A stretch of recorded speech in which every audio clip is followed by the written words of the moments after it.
Hello guys. नमस्कार सभी को। GS and English talks YouTube channel पर आप सभी का हार्दिक अभिनंदन और स्वागत है। जैसा कि आपको पहले से ही ज्ञात है कि हम इकोनॉमिक्स के अंदर बैंकिंग क्षेत्र की कुछ अवधारणाओं को डिस्कस कर रहे हैं। तो आज इस कंटेक्स्ट में हम ले रहे हैं पीयर टू पीयर लैंडिंग, जमा प्रमाण पत्र, भीम ऐप और बिटकॉइन। बिटकॉइन भी एक करेंसी है और पीयर टू पीयर भीम ऐप और जमा प्रमाण पत्र, ये सभी चीज़ें हम डिस्कस करने वाले हैं। तो आइएगा, सबसे पहले हम ले रहे हैं पीयर टू पीयर लैंडिंग। ये क्या है कि कहता है कि ऋण वित्त पोषण की एक विधि है, ऋण के वित्त पोषण की एक विधि जिसमें बिना किसी वित्तीय संस्था के मध्यस्थता के लोगों को पूंजी लेन देन में सक्षम बनाती है।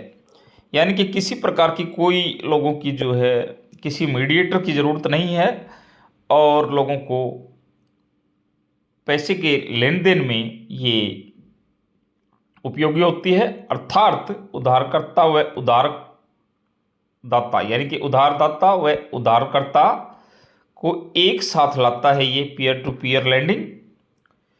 और वर्तमान में जो है आप देख पा रहे हैं, दो हमारे ये पीयर टू पीयर लैंडिंग के लिए दो ऑनलाइन ऋण पोर्टल है, इनके माध्यम से जो है ऋण लिया और दिया जा सकता है।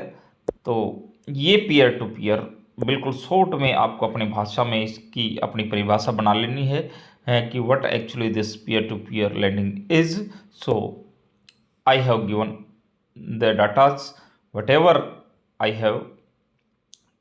उसके बाद सबको पता है कि भीम ऐप क्या है। एक ऐप है और 2016 के अंदर एनपीसीआई के द्वारा ये स्टार्ट किया गया था। स्मार्ट व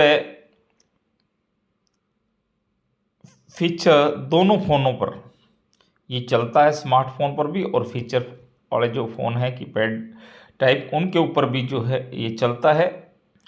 सीधा बैंक खातों से जुड़ा हुआ होता है ये।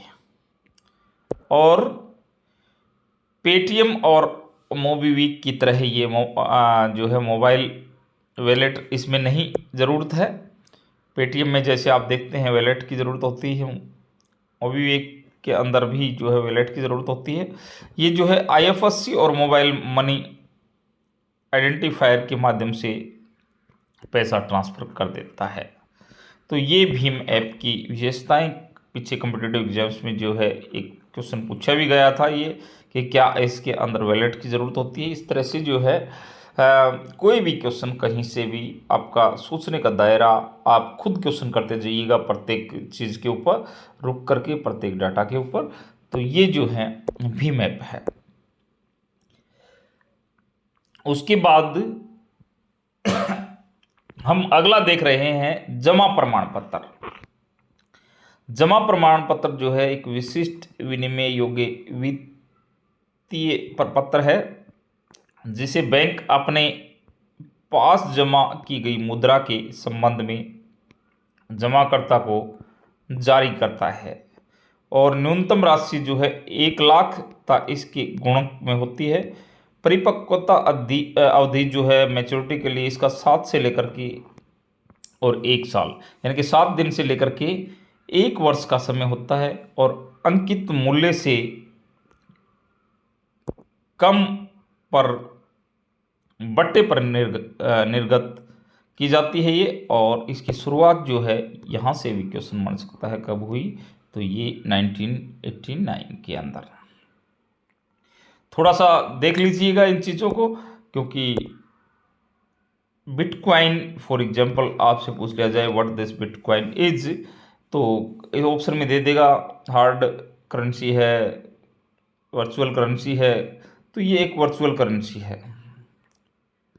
2008-9 में संतोषो नोकोमोतो नामक एक सॉफ्टवेयर डेवलपर व्यक्ति के द्वारा जो है ये संतोषी नोकोमोतो नामक एक सॉफ्टवेयर डेवलपर के द्वारा ये स्टार्ट की गई थी।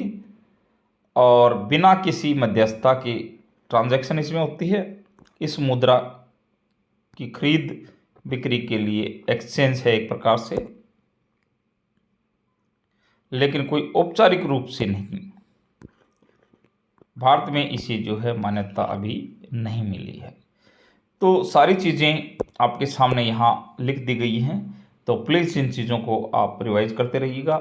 हर रोज़ जो है आपके लिए थोड़ा थोड़ा, क्योंकि इकोनॉमिक्स थोड़ा सा हैवी सब्जेक्ट होने के नाते थोड़ी सी टेक्निकल टर्म्स हैं इसकी, तो हम इन चीज़ों को धीरे धीरे आपके सामने बढ़ा रहे हैं। अदरवाइज हिस्ट्री, पॉलिटिकल, ज्योग्राफी जब होंगी तो अच्छे से, जैसे इंडस सिविलाइजेशन है एक दिन की जा सकती है, या फिर पॉलिटिकल साइंस के अंदर आप कह सकते हैं कि जिस दिन हम डिस्कस करेंगे तो प्रीम्बल एक दिन की जा सकती है।